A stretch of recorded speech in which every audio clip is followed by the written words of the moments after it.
आज આપણે લઈને આવી ગયા છીએ ઇંગ્લિશ ગ્રામર ધોરણ 10 દોસ્તો આજથી આપણે શરૂ કરવા જઈ રહ્યા છીએ ઇંગ્લિશના અલગ અલગ ટોપિક્સ અને એની અંદર પણ ગ્રામરના અલગ અલગ ટોપિક્સ કે જેથી કરીને તમારું ગ્રામર બેઝિક્સ થી લઈ અને સરસ મજાનું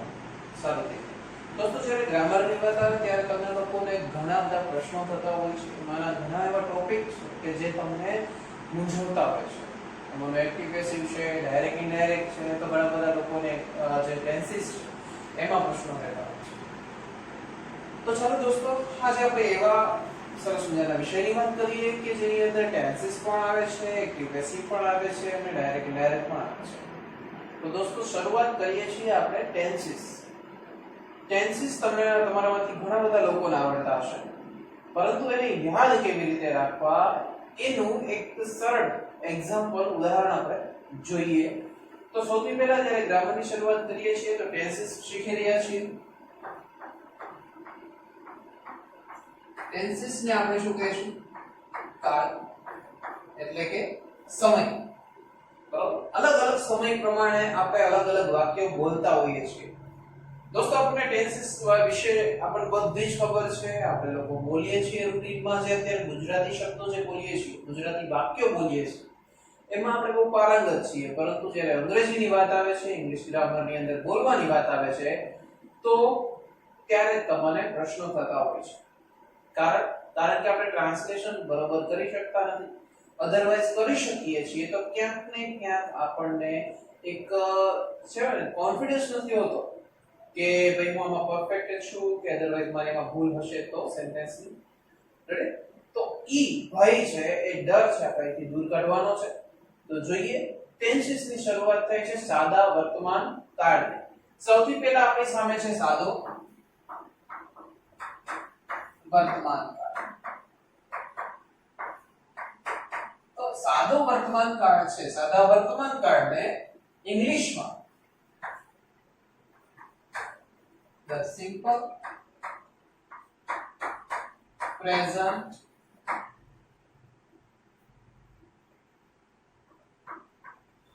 tense simple present tense કહીશું તો સાદો વર્તમાન કાળ છે સિમ્પલ પ્રેઝન્ટ ટેન્સ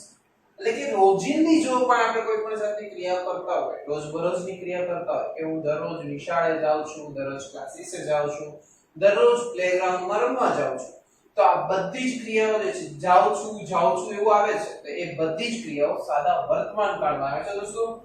હવે આ બધા જ વાક્યોથી આપણે અવગત છીએ કેમ તો કે આ બધી જ ક્રિયા આપણે રૂટીનમાં કરતા જ હોઈએ છીએ અત્યારે હું લેક્ચર લઉં છું તો અત્યારે જે ક્રિયા છે ચાલુ છે ને મારી લઈ રહ્યો છું લેક્ચર લઈ રહ્યો છું તો આ જે વસ્તુ આવી ચાલુ વર્તમાન કાળમાં આવે છે સાદા વર્તમાન કાળમાં નહીં હું એમ કહું કે હું દરરોજ ક્લાસે લેક્ચર લેવા જાઉં છું તો એ સાદો વર્તમાન કાળ છે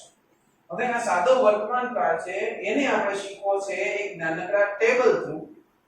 તો એ ટેબલ અને પછી એની ઉપરથી આપણે બનાવશું વાક્ય રચના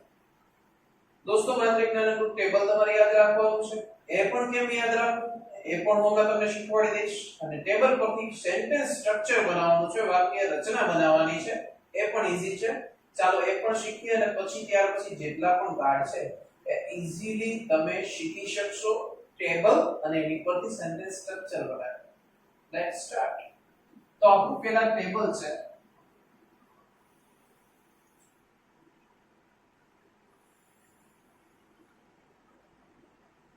એક નાનકડું ટેબલ છે જેની અંદર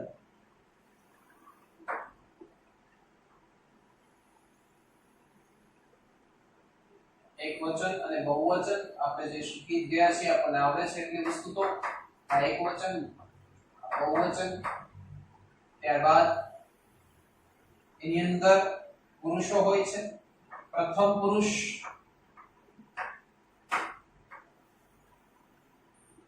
બીજો પુરુષ અને ત્રીજો પુરુષ દોસ્તો તો આ ત્રણ પુરુષ થયા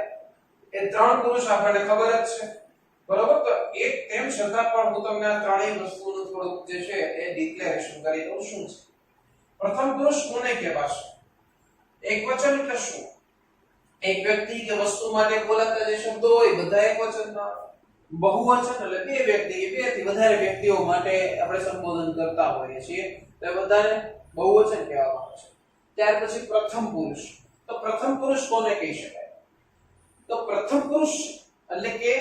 બોલનાર જે ક્રિયા કરતો હોય એને પ્રથમ પુરુષ કહી શકાય. તો તમારી સમક્ષ અત્યારે હું બોલું છું તો હું બોલવાની ક્રિયા કરું છું, બોલનાર પોતે એટલે બોલનાર હું છું અને હું જ પોતે ભણાવવાની ક્રિયા કરું છું તો હું પ્રથમ પુરુષ થાય. એ જ રીતે બીજો પુરુષ કોને કહેવાય? તો બીજો પુરુષ એટલે કે સાંભળનાર જે ક્રિયા કરતો હોય. ફરી વખત સાંભળજો, પ્રથમ પુરુષ એટલે બોલનાર જે ક્રિયા કરતો હોય, બીજો પુરુષ એટલે કે સાંભળનાર જે ક્રિયા કરતો હોય એને બીજો પુરુષ કહેવામાં આવે છે. બે એકબીજાથી વિપરીત છે દોસ્તો. પ્રથમ પુરુષ તો કે બોલનાર પોતે ક્રિયા કરે, બીજો પુરુષ સાંભળનાર પોતે ક્રિયા કરે. તો હવે વાત રહી આ બે વસ્તુ આપણે અલગ અલગ તારવી. તો વાત રહી ત્રીજા પુરુષ. તો ત્રીજા પુરુષમાં શું આવે? તો કોઈ એમાંથી કહેશે કે આ બે મિક્સ કરી દો સર, આ બે ભેગા મળીને ક્રિયા કરતા હોય. ના દોસ્તો, તો આમાં થોડુંક અલગ છે. એ છે કે બોલનાર અને સાંભળનાર સિવાય કોઈ ત્રીજી જ વ્યક્તિ ક્રિયા કરતી હોય તો તેને ત્રીજો પુરુષ કહેવાય છે. ચલો સમજાણું? બોલનાર અને સાંભળનાર સિવાય કોઈ ત્રીજી જ વ્યક્તિ ક્રિયા કરતી હોય તો તેને શું કહેવાશે? ત્રીજો પુરુષ કહેવાશે. એમાં હું ન આવું, તમે સાંભળનાર તરીકે તમે પણ ન આવો, પણ જ્યારે તમે અને હું આપણે પોતપોતાની ક્રિયા કરતા હોઈએ એ સમય દરમિયાન બોલનાર કે સાંભળનાર સિવાય, માની લો કે તમારા રૂમમાં બીજા દાદા દાદી બેઠા છે, પપ્પા મમ્મી બેઠા છે, એ લોકો એનું કોઈ પણ વર્ક કરી રહ્યા છે, ઘરનું કામ કરી રહ્યા છે, તો બોલનાર અને સાંભળનાર તો આપણે બંને ત્યાં, એના સિવાયના જે વ્યક્તિઓ છે જે કાર્ય કરી રહ્યા છે એને ત્રીજો પુરુષ કહેવાશે. સમજાય છે આટલી વસ્તુ દોસ્તો? તો હવે આ ત્રણ વસ્તુ ક્લિયર થઈ ગયા બાદ, આ બંને વસ્તુ એકવચન બહુવચન ક્લિયર થઈ ગયા બાદ હવે આપણે ટેન્સીસ નું ટેબલ શીખવા જઈ રહ્યા છીએ દોસ્તો. આ બેઝિક આઈ થિંક સો તમને સમજાઈ રહ્યું છે. તો હવે ટેબલ ઉપર ખાસ ધ્યાન આપજો. જો આ ટેબલ આવડી જશે તો તમારા ઘણા બધા વ્યક્તિઓ એવા હશે કે જે 10th માં આવ્યા ત્યાં સુધીમાં એમને ટેન્સીસ માં ઘણી બધી ગતાગમ પડતી નહોતી, એ લોકોને ઘણાને આવડતા હતા, અધરવાઇઝ કોન્ફિડન્સ નહોતો. તો આ બધા જ પ્રશ્નો જે છે એ સોર્ટ આઉટ થઈ શકે એમ છે. બસ થોડું ધ્યાન આપજો. તો હવે પ્રથમ પુરુષ જે છે, સૌથી પહેલા દોસ્તો આપણે છે ને સર્વનામ બધાય તમને ખબર હોવા જોઈએ. સર્વનામ કયા છે? Yes, I, we, you, they, he, she, it, આ બધા જ છે. તો એ સર્વનામો કહેવાશે. નામને બદલે વપરાતા શબ્દોને સર્વનામ કહેવામાં આવે છે. હું તમને એક નાનકડું એક્ઝામ્પલ આપું દોસ્તો. આ તમારામાં બેઠેલા કેટલાકનું નામ, કોઈનું નામ રવિ હોય. હવે હું એને એમ કહું કે રવિ તું તારી બુક મને બતાવ, રવિ તું જમી લે, રવિ તું જમવા જા, રવિ ભણી લે, રવિ રમી લે. હું ઘડી એકને કા રવિ નામ બોલીશ તો તમે ઇરિટેટ થઈ જશો. પણ એની જગ્યાએ આપણે શું કરીએ છીએ કે રવિ ચાલ અહીં આવ, બેસી જા અને ભણી લે. જો આ બધી જ વસ્તુ કમ્બાઈન થઈ ગઈ. તો બધા જ વાક્યો છે કોને ઉદ્દેશીને હતા? રવિના ઉદ્દેશી. તો એની જગ્યાએ રવિ તું અહીં આવ. પહેલો શબ્દ આપણને મળ્યો તું, એ નામને બદલે સર્વનામ યુઝ થયું. આપણે એમ પણ કહી શકીએ રવિ અહીં આવ. આપણે આમ પણ કહી શકીએ રવિ તું અહીં આવ. બરાબર? રવિ આ છે. બરાબર? હવે પહેલો રવિ છે, તે રવિ છે, બરાબર? તેણી શ્રુતિ છે. અલગ અલગ આપણે જે નામ આપીએ છીએ નામને બદલે વપરાતા સર્વનામો છે. બધા શબ્દો છે એને સર્વનામ કહેવામાં આવશે. લાઈક હી ક્યારે આપણે યુઝ કરીએ, ક્યારે શી નામજાતિ માટે યુઝ કરીએ, આઈ, વી, યુ, ધે યુઝ કરીએ. બરાબર? હું એમ જ્યારે કહું કે હું પાર્થ જાની છું, બરાબર? હું એમ કહું કે હું પાર્થ જાની ભણાવું છું, એની જગ્યાએ હું એમ કહું તો કે હું ભણાવું છું. બસ થઈ ગયું. આ જ વસ્તુ છે દોસ્તો. જે નામને બદલે વપરાતા શબ્દો છે એ આપણી બોલવાની જે રીતભાત છે એ સરળ બનાવતા હોય છે. ક્યાંક ને ક્યાંક આપણે વારંવાર કોઈ પણ શબ્દો રિપીટ કરવા નથી પડતા. તો ચાલો આ શબ્દોનો અહીંયા ઉપયોગ કરીને આપણે ટેબલ બનાવવાનું છે. તો સૌથી પહેલા આઈ, પ્રથમ પુરુષ એકવચનની અંદર આવશે આઈ. મેં હમણાં જ કહ્યું કે બોલનાર પોતે ક્રિયા કરતો હોય એ, એટલે કે હું બોલું છું, હું તો એક જ થયો તો આઈ લખ્યું. હવે માની લો કે અહીં અમે બે ત્રણ જણા છીએ અને સાથે બોલીએ છીએ, બરોબર, અમે સાથે કોઈ પણ જાતની ક્રિયા કરી રહ્યા છીએ, સાથે બોલી રહ્યા છીએ, તો શું થશે? તો અમે બોલ્યો પાછળ, તો અમે બોલીએ છીએ, અમે ભણીએ છીએ, અમે રમીએ છીએ. અમે છે ઈ પ્રથમ પુરુષ બહુવચન થશે, એટલે કે એનું ઇંગ્લિશ થશે વી. આઈ એટલે હું, વી એટલે અમે. ત્યાર પછી બીજો પુરુષ છે, તો બીજો પુરુષ કોને કહેવાય? હમણાં જ કહ્યું કે સાંભળનાર પોતે ક્રિયા કરતો હોય તો તેને બીજો પુરુષ કહેવાય. તો હું એમ કહું, બરોબર, કે સામે મનન બેઠો છે, મનન તું આ પ્રશ્નનો જવાબ આપ. અધરવાઇઝ એક સાથે 10 વિદ્યાર્થીઓ બેઠા છે, હું બધાને કહું ચલો બધા એક સાથે આ પ્રશ્નનો જવાબ બોલો. તમે બધા બોલો અથવા તું બોલ, તું અથવા તમે. આ જે છે હું કોને ઉદ્દેશીને કહું છું? કે મને જે વ્યક્તિ સાંભળે છે હું એને કહું છું. સમજાય છે? તો તું નું ઇંગ્લિશ શું થશે? એકવચન છે એટલા માટે ત્યાં યુ. અને માની લ્યો કે યુ જે છે તું અને તમે, તો તમે નું ઇંગ્લિશ પણ શું થશે? યુ જ થશે. રેડી દોસ્તો? આપણે ગુજરાતીમાં જ્યારે બોલીએ ત્યારે આપણે હું, અમે,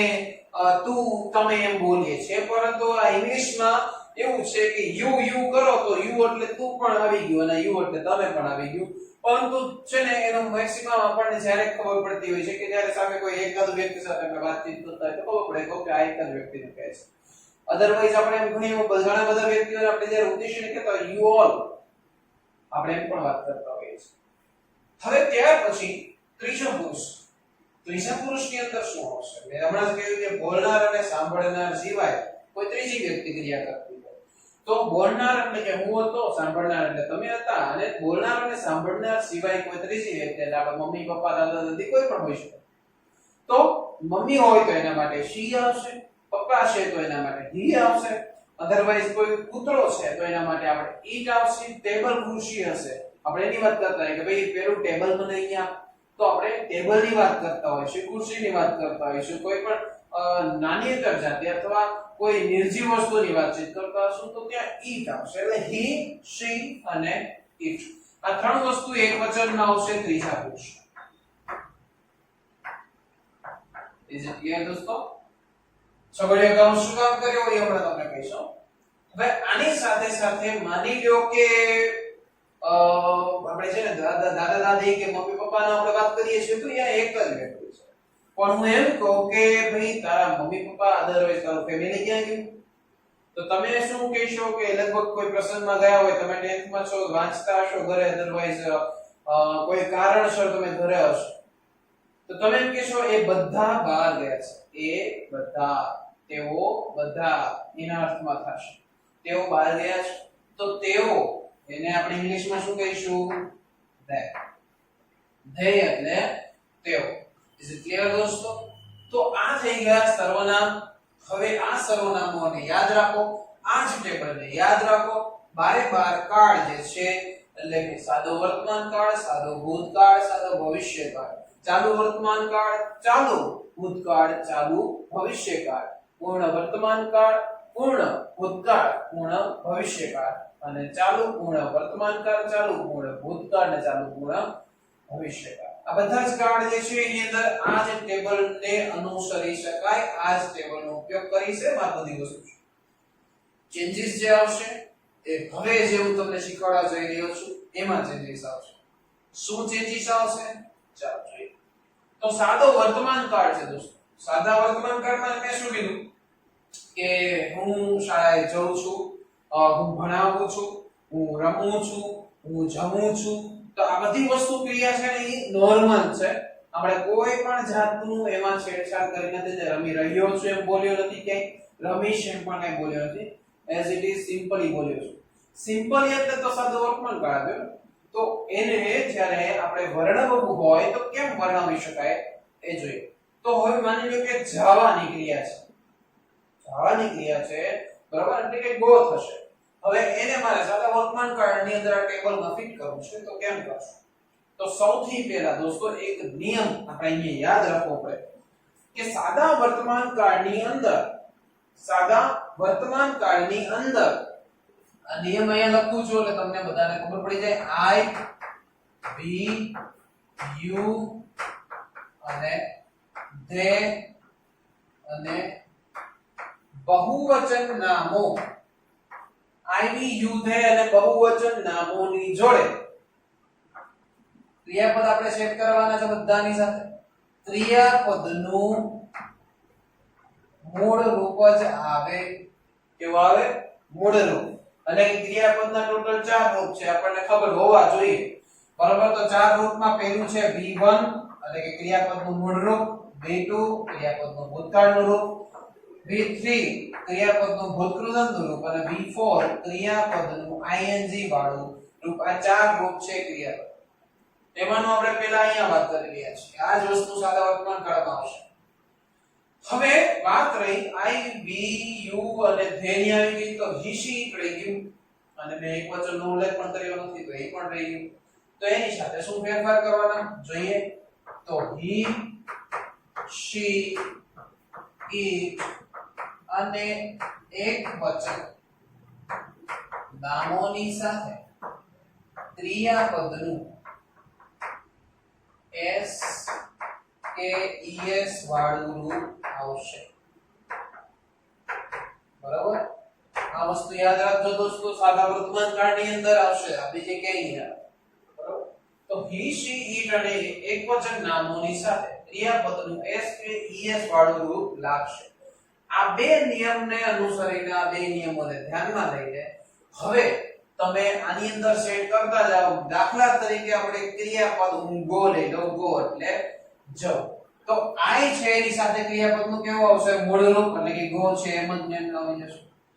v પણ અહીંયા છે તો એની સાથે ક્રિયાપદનું મૂળ રૂપ એટલે ગો નું ગો એમ આવી જશે ત્યાર પછી શું છે u છે તો u ની સાથે પણ ક્રિયાપદનું મૂળ રૂપ છે એટલે એની સાથે ગો નું ગો એમ આવી જશે અગેન u એટલે ગો નું ગો એમ આવી જશે he she it ને તે થોડી વાર સાઈન માં લખી દે આપેલો નિયમ આપણે જોઈ લઈએ તો ધે આવી ગયું તો ધે ની સાથે શું આવશે ક્રિયાપદનું મૂળ રૂપ આવશે એટલે કે ગો આવશે અધરવાઇઝ હજી બીજી રીતે જોઈએ તો બહુવચનમાં જેટલા નામો છે બધા એની સાથે ગો છે તો એ એક નિયમ ક્લિયર આ વસ્તુ તમને સમજાઈ ગઈ હશે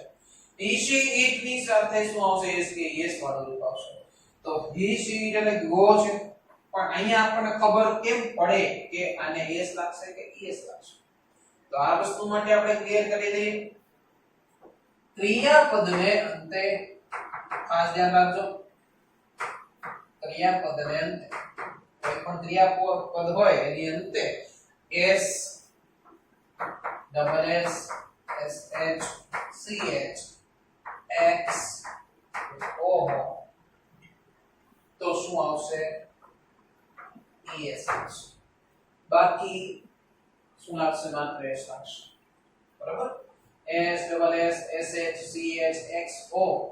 હોય તો જ es લાગશે તો અહીંયા છેલ્લે શું છે o છે તો આપણે લગાડશું es ક્લિયર આ થઈ ગયું સાદા વર્તમાન કાળનું કોષ્ટક પૂર્ણ બીજી રીતે કહો તો સાદો વર્તમાન કાળ હવે આની અંદર આની ઉપરથી મારે સેન્ટેન્સ સ્ટ્રક્ચર એટલે કે વાક્ય રચના બનાવવી છે હું કેમ બનાવી શકું તો એના વિશેની આપણે જાણકારી જોઈએ હવે તમને લોકોને છે ને સેન્ટેન્સ સ્ટ્રક્ચર એટલે કે વાક્ય રચના બનાવવામાં જ તકલીફ પડતી હોય છે મૂળ વસ્તુ કદાચ એમ કહું કે આ ટેબલ યાદ રાખી દેજો તો એ યાદ રહી જશે પણ એની ઉપર મારે વાક્ય રચના શીખવી જ નથી મારે માત્ર આ ટેબલ શીખવું છે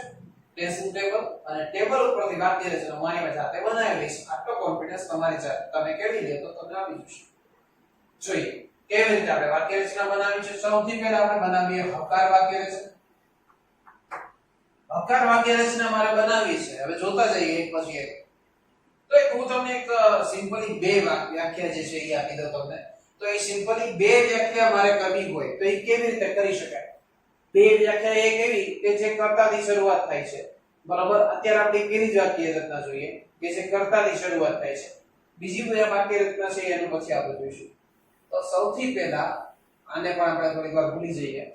વાક્ય રચના શીખતા પહેલા તમને એક બેઝિક ખબર હોવી જોઈએ કે વાક્યની શરૂઆત ક્યાંથી થાય પછી સ્ટેપ બાય સ્ટેપ કયા શબ્દો એડ થતા તો સૌથી પહેલા કોઈ પણ વાક્ય રચના કોઈ પણ હવે જે વાક્ય રચના શીખવાડું છું એ તમને એક્ટિવ પેસિવ માં પણ ખૂબ ઉપયોગી થશે કારણ કે આ વાક્ય રચના કર્તાથી સ્ટાર્ટ થશે એટલે કે એક્ટિવ વોઇસ માં પણ શું આવે છે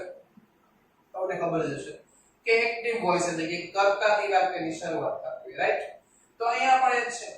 કોઈ પણ વાક્ય હોય તમે ગુજરાતીમાં કોઈ પણ વાક્ય બોલી લેજો એમ કહો કે પંખો ફરે છે અધરવાઇઝ હું સાયકલમાં બેસીને શાળાએ જઉં છું સમજાઈ જાય કે હું સાયકલમાં બેસીને શાળાએ જઉં છું કોણ જાય છે હું જઉં છું કોણથી પ્રશ્ન કરો છો ત્યારે તમને કર્તા મળે છે તો સૌથી પહેલા વાક્યની શરૂઆત હંમેશા કર્તાથી થશે કર્તા આવી ગયું છે બરાબર ત્યાર પછી શું આવશે તમારે મૂકવાના છે સહાયકારક ક્રિયાપદો સહાયકારક ક્રિયાપદોમાં કયા આવશે is are was were ને બધા જ બધે સહાયકારક ક્રિયાપદો આવશે એ આવી ગયું ત્યાર પછી આવશે ક્રિયાપદ બરાબર ક્રિયાપદ આવી ગયું સહાયકારક ક્રિયાપદ આવી ગયું ને કર્તા આવી ગયા હવે જો કોઈ કઈ બચ્યું છે તો બચ્યું છે શું કર્મ અને અન્ય શબ્દ ઘણા બધા વાક્યોમાં હશે પણ ખરા અને કદાચ નહીં પણ હોય તો એનો આપણે કઈ માઇન્ડમાં લેવાનું નથી હોય તો આપણે મૂકી દેવાનું અન્ય શબ્દની જગ્યાએ અધરવાઇઝ નથી તો ઓકે જય શ્રી કૃષ્ણ હરિનામ હવે કર્તાની શરૂઆત થાય છે તો મારે અહીંયા જોતા જઈએ આ ટેબલને હવે હું ફિટ કરીશ વાક્ય રચના તો આઈ વી યુ થઈ છે અધરવાઇઝ આપકો I go we go you go કોઈ સીધ ગો છે દેખો તો આ હું હમણાં આપણે પહેલાને બોલ્યું શું બોલ્યું કે આઈ ગો એટલે હું જાઉં છું અમે જાય છીએ તું જાય છે તમે જાઓ છો વી શી એ તે તેણી અને તે જાય છે અને તેઓ જાય છે આમ થઈ ગયું તો અહીંયા હું જાઉં છું કોણ ક્રિયા કરે છે હું એટલે આઈ એટલે કર્તા થઈ ગયો તો સૌથી પહેલા આવશે આ હવે હકાર વાક્યને આપણે કરવા જઈ રહ્યા છીએ તો સૌથી પહેલા આવશે કર્તા થઈ ગયું બરાબર હવે સહાયકારક ક્રિયાપદ લેવાનું છે દોસ્તો સહાયકારક ક્રિયાપદ સાદા વર્તમાન કાળની હકાર વાક્ય રચનામાં નહીં આવે તમે જોઈ શકો છો ડાયરેક્ટ બરાબર તો આ ટેબલ ઉપરથી જ્યારે જઈએ છીએ તો હવે સહાયકારક ક્રિયાપદ નથી આવતું સિમ્પલ છે દોસ્તો મૂંઝાવાનું નહીં સહાયકારક ક્રિયાપદ નથી આવતું તો એ સ્કીપ કરી દો અને પછી જાઓ તો એ સ્ટાર્ટ ઘણા એવા વાક્યો છે કે જેની અંદર ઘણામાં કર્મય નહીં હોય બરાબર ઘણા વાક્યો જે પ્રશ્નાર્થ હશે તો એમાં કર્તાય ના હોય તો સ્કીપ કરીને આગળ નીકળી જાઓ તો આઈ ગો એટલે ડાયરેક્ટ ક્રિયાપદ છે તો અહીંયા શું છે હકાર વાક્ય રચના છે અને અહીંયા ક્રિયાપદને કેવું લગાવ્યું છે મૂળ રૂપ છે સિમ્પલી માં લખ્યું છે તો શું આવશે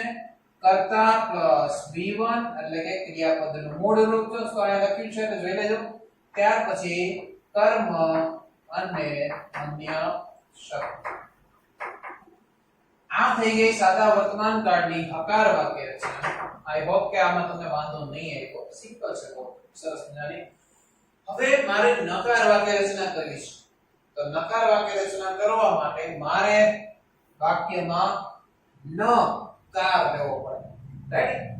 કાર નકાર બરાબર એટલે નથી કરતો નહીં થાય એવું બધું આપણે બોલતો હોય તો જ એને નકાર કહેવાય નકાર લેવા માટે ઇંગ્લિશમાં આપણે નોટ લખવું પડે ચાલો નોટ તો લખી દો તો એ સેટ ક્યાં કરવાનો હંમેશા યાદ રાખજો દોસ્તો કોઈ પણ કાળ હોય ની નકાર વાક્ય રચના બનાવી રહ્યા છો તો નોટ હંમેશા સહાયકારક ક્રિયાપદોને લખશે રેડી સહાયકારક ક્રિયાપદોને જ નોટ લખશે હવે અહીંયા ક્લિયર કરી દો કે સહાયકારક ક્રિયાપદો સાદા વર્તમાન કાળમાં તો હજી મેં કીધા જ નથી તો એ કયા છે સર તો સાદા વર્તમાન કાળની અંદર સહાયકારક ક્રિયાપદો do અને does બરાબર જેમ go હતું એ જ રીતે do છે અને does છે એ જ રીતે does છે do કોને લાગે આ બધાને does લાગશે કે yes ને yes છે અને અહીંયા મોટું એ જ રીતે અહીં લખશે એટલે ivu તેની સાથે આવશે do એસી અને એકવચન નામોની સાથે આવશે does તો અહીંયા આપણે બે વસ્તુ લેવી પડશે અત્યારે કેમ કે વાક્ય રચના બનાવી રહ્યા છીએ એટલે do અથવા does પણ એ કોને નાખશે અહીંયા જોઈ શકો છો તમે ત્યાર પછી do અને does એટલે કે સહાયકારક ક્રિયાપદ હંમેશા કર્તાને નાખશે કર્તા do does not હવે તમે મૂળ જગ્યાએ અહીં આવશે ક્રિયાપદ તો અહીંયા સાદો વર્તમાન કાળ છે એટલે બધી જગ્યાએ v1 જ મૂકીશું એટલે કે ક્રિયાપદનો મૂળ રૂપ કર્મ અન્ય સિમ્પલ છે દોસ્તો ત્યાર પછી પ્રશ્નાર્થ વાક્ય રચના હું સેટ કરું તો કેમ થશે પ્રશ્નાર્થ વાક્ય રચના કરવી હોય ત્યારે સહાયકારક ક્રિયાપદોને કર્તાની આગળ મૂકો એટલે શું થઈ જાય પ્રશ્નાર્થ વાક્ય રચના બની જાય તો એ કેમ કરીશું સૌથી પહેલા સહાયકારક ક્રિયાપદ શું છે do અને do અને does ને આગળ લઈ લઉં છું તો કર્તા તમે કર્તાની જગ્યા પચાઈ પાડ્યો તો કર્તા જે do does ની જગ્યા પચાઈ પાડશે એટલે ત્યાં જતો રહેશે કર્તા પ્લસ નોટ નથી કેમ ખાલી પ્રશ્નાર્થ છે નકાર પ્રશ્નાર્થ નથી એટલા માટે આ બેને સેટ ખાલી આની જગ્યા ફરે છે ત્યાર પછી ક્રિયાપદ મૂળરૂપ કર્મ અન્ય શબ્દ સિમ્પલ છે દોસ્તો એક વખત ધ્યાન આપશો એટલે આવડી જશે નકાર પ્રશ્નાર્થ વગેરે તમારે કરવાની છે જેમ પ્રશ્નાર્થ કરી એમ નકાર પ્રશ્નાર્થ કરવાની છે હવે આ વાક્ય રચના જે નકાર વાક્ય રચના છે એમાં થોડો ફેરફાર કરો ને તો તમને આ વાક્ય રચના અહીંથી જ બેઠા બેઠી મળી જાય કેમ તો કે સહાયકારક ક્રિયાપદોને કર્તાની આગળ મૂકી આલો એટલે બધું સેટ થઈ જાય કેમ જો does does ને અહીંયા લીધું તો કર્તાની જગ્યાએ અહીંયા જે બધું એમ કર્તા અહીંયા સુધીનું થઈ ગયું અહીંથી આખી વાક્ય રચના બેઠી આવશે જો not v1 કર્મ અન્ય શબ્દ હવે આ બે જગ્યાએ મેં ભૂલ કરી હતી જે પ્રશ્નાર્થ ચિહ્નથી કર્યું દોસ્તો પ્રશ્નાર્થ ચિહ્ન જે છે તમે નહીં કરતો અડધો માર્ક સેટ કરતો જતો રહેશે આ થઈ ગઈ સરસ મજાની વાક્ય રચના અને એની સાથે કોષ્ટક સાદા વર્તમાન કાળનું મેં આ ટેન્સના ટેબલ ઉપરથી સાદા વર્તમાન કાળના ટેબલ ઉપરથી જ આ આખું કોષ્ટક જે છે વાક્ય રચના બનાવી છે આઈ હોપ કે તમને આવડી જશે હવે કોઈ એમાં કોઈ મસ્તી ટૂંકમાં અઘરી વસ્તુ છે બરાબર હવે આની ઉપરથી તમારે વાક્યો બનાવવા હોય તો ઈઝી તમે કોઈ પણ જાતનું વાક્ય લઈ અને બનાવી શકો છો હવે સાથે સાથે બીજા પણ ટેબલ બીજા પણ ટેન્સીસ છે ચાલુ વર્તમાન કાળ છે ચાલુ ભૂતકાળ છે ચાલુ ભવિષ્યકાળ છે એ બધા જ ટેબલ તમે આ રીતે બનાવી શકો છો બરાબર હવે વાત રહે હું જે તમને કરવાનો હતો આ ટેબલ યાદ રાખવાની તો ટેબલ તમે અલગ અલગ મૂવીના સોંગ તમને યાદ હશે કોઈ ભજન યાદ હશે તમારે એની સાથે સેટ કરવો હોય રેપ સોંગ યાદ હશે એની સાથે સેટ કરવા હોય તો એ રીતે લયબદ્ધ કરી અને તમે ને શીખી શકો છો જેમ હું તમને ખાલી નાનકડું આપી દઉં કે માની લો કે આપણે શ્રીરામ જય રામ નું આપણે કોઈ ગીત ગાતા હોઈએ તો એની સાથે આપણે આને કેમ સેટ કરી શકાય તો આને સેટ કરી શકાય જે ગીત આમ છે Sri Ram Jaya Ram I go we go you go this it goes and they go આમ પણ થઈ શકે બરાબર આ થઈ ગયું otherwise I go we go you go is it goes and they go correction દોસ્તો આ રીતે તમે ઇંગ્લિશને ઈઝીલી બનાવી શકો અને ભણી શકો અને સાથે સાથે યાદ રાખી શકો તમારે આના માટે કોઈ અઘરી પ્રેક્ટિસ કે મહેનત કરવાની જરૂર નથી માત્ર થોડું ધ્યાન આપજો આઈ હોપ તમને આ ઇંગ્લિશ જે છે બહુ વ્યવસ્થિત આવડી જશે અને તમારા માટે ફેવરિટ બની જશે દોસ્તો આ થઈ ગયું સાદો વર્તમાન કાળ હવે સાદો ભૂતકાળ મારે બનાવવો પડે આમાંથી તો સાદો ભૂતકાળ કેવી રીતે બની શકે સાદા ભૂતકાળની જો વાત કરીએ તો જે જગ્યાએ તમે ગો લીધું છે એ બધી જ જગ્યાએ તમારે ભૂતકાળનું રૂપ સેટ કરવું પડે તો તમે સીધું સાદો ભૂતકાળ કરી શકો બરાબર અહીંયાથી થશે ભૂતકાળ સિમ્પલી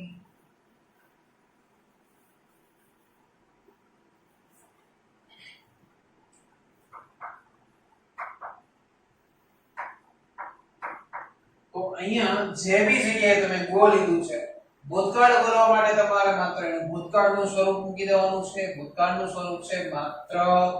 v2 તમને બધાને ખબર જ હશે કે અહીંયા ગો હતું ગોનું ભૂતકાળનું રૂપ શું થશે વેન્ટ બરાબર તો ગોનું થઈ જશે વેન્ટ અહીંયા ઘણાને પ્રશ્નો થાય કે જેવી રીતે આપણે ગોનું ગોઝ કર્યું હતું એ જ રીતે અહીંયા વેન્ટ નું વેન્ટ જ કરવાનું નહીં કરવાનું કાઈ નથી સિમ્પલી અહીંયા તો બધું એમને મૂકી દેવાનું વેન્ટ વેન્ટ એ શેટી સાથે પણ વેન્ટ કેમ કે ભૂતકાળનું એક જ સ્વરૂપ છે એમાં એસટીએસ ન લાગે અને અહીંયા પણ વેન્ટ સિમ્પલ થઈ ગયું દોસ્તો હવે આની અંદર આ કોઈ જાતના નિયમ લાગશે નહીં એટલે અહીંયા તમે બેફિકર છો બરોબર અહીંયા તમે ટેન્શન તો આ કોઈ નિયમ અહીંયા છે નહીં હવે વાત કરીએ આની તો આમાં પણ આ જ રીતે હશે કે શું જુદું છે ના આ જ રીતે છે કોઈ ચેન્જીસ વાક્ય રચના જ્યારે અહીંયા તમે સેટ કરવા જાવ છો તો તમારે અહીંયા સૌથી પહેલા શું કરવાનું છે કે કરતા છે જ્યાં v1 હતું તમે જોઈ શકો છો અહીંયા તમે v1 ની જગ્યાએ શું લીધું ભૂતકાળનું રૂપ લીધું આ જે છે એ શું છે v2 છે ત્યાં બધું ભૂતકાળનું રૂપ છે તો જ્યાં v1 હતું ત્યાં v2 આવી જશે તો તમારામાંના ઘણા બધા લોકોને પ્રશ્ન થાય કે અહીં મારે v2 કરી નાખું ના ત્યાં નહીં કરવાનું અહીં હવે થોડોક ચેન્જીસ આવશે આના સહાયકારક ક્રિયાપદો પહેલા આપણે ખબર પડે એવો જોઈએ કે સાદા ભૂતકાળના સહાયકારક ક્રિયાપદો છે did અહીં કરશે do does નું ભૂતકાળનું રૂપ થાય છે did જેમ go નું went હતું એ જ રીતે do does નું did આવ્યું છે તો હવે આને જ્યારે સહાયકારક ક્રિયાપદ તરીકે અહીંયા સેટ કરીએ તો શું ચેન્જીસ થાય અને પછી આપણે અહીંયા v2 લખવાની જરૂર રહે છે કે નહીં તમે તમારી જાતે નક્કી કરી શકશો જોઈએ આપણે અહીંથી જેટલી જગ્યાએ do does હતું એમને ઉડાડી દીધું હવે એ ઉડાડી દીધું હવે એની જગ્યાએ જ્યાં do does હતું બધી જ જગ્યાએ હું did મૂકતો છું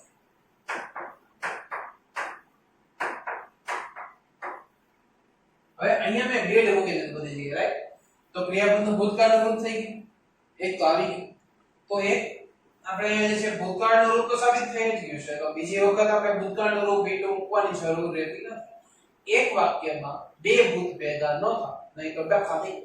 અને આપણે અહીંયા ભૂતકાળનું રૂપ બીજી વખત મૂકવાની જરૂર નથી એક વખત ભૂતકાળ સાબિત થઈ ગયો તો ઇટ્સ ઓકે બીજી વખત નહીં કરવાનું બરાબર આ થઈ ગઈ સાદા ભૂતકાળની વાક્ય રચના કમ્પ્લીટ જોઈ દોસ્તો સાદા વર્તમાન કાળના તમારે થોડી સમજવામાં વાર લાગે પરંતુ ત્યાર પછી તમે જે બી ટેન્સીસ લ્યો ને ઈઝીલી થતા જાય તો કરતા v2 કર્મન્ય શબ્દ ત્યાર પછી કરતા did not v1 કર્મન્ય શબ્દ did કરતા v1 કર્મન્ય શબ્દ did કરતા not v1 કર્મન્ય શબ્દ દોસ્તો ઈઝીલી ઝડપથી બોલવાની ટ્રાય કરશો એટલે તમને આ વાક્યો જેટલા બી સેન્ટેન્સ હતા એ બધા જ ઈઝીલી માઇન્ડમાં બેસી જશે I we go, you go, you go, is it goes and then they go. I went, we went, you went, you went, is it went and they went. તો આ રીતે બધા જ ટેબલ છે એ તમે ઈઝીલી યાદ રાખી શકો છો એમાં કોઈ વધારે તમારે મહેનત કરવાની જરૂર રહેતી નથી દોસ્તો ચાલો તો હવે જોઈએ ત્યાર પછીનું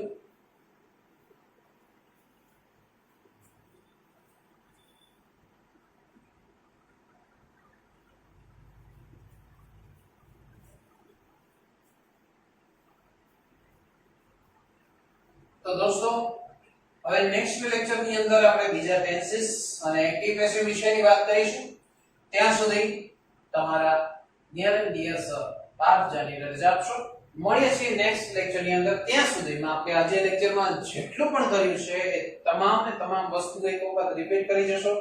લખી જશો અને પાકી કરી લેજો કેમ કે નેક્સ્ટ લેક્ચર ની અંદર જ્યારે આપણે આવીશું ત્યારે તમારે અહીંયા એક્ટિવ પેસિવ સ્ટાર્ટ કરી રહ્યા છીએ આપણે તો એક્ટિવ પેસિવ ની અંદર ટેન્સીસ તમારે બહુ જરૂરી છે અને એટલા માટે જ મેં ફરી વખત ટેન્સીસ બધા રિપીટ કરી રહ્યો છું કારણ કેમ કે એની અંદર આ બધી જ વાક્ય રચનાઓ ઉપયોગમાં આવવાની છે આ ટેબલ પર તમને યાદ રહેવું જોશે